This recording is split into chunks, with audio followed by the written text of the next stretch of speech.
اختلط الحبل بالنابل لدى الإخوة المصريين، وبدأ الجمع هناك، كل يعرف بما لا يعرف، بين من يربط المغرب بالحشيش وأن اقتصاده يتوقف على الحشيش والسياحة، وبين من يقول أن المسألة ردا على اتفاقية مصرية إسبانية، وآخرون تبنوا طرح العالم الآخر، التطويع.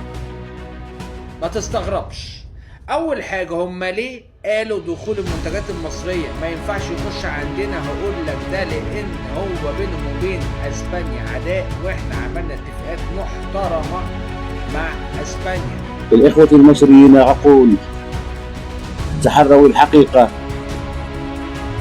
وابحثوا عن مصدر الخبر قبل أن تعرفوا بما لا تعرفوا. الحقيقة وبكل بساطة مصر توقف استيراد السيارة من المغرب، والمغرب يرد بالمثل ويوقف اتفاقية أجادير التي وقعها المغرب مع كل من تونس والأردن ومصر في إطار تبادل حر.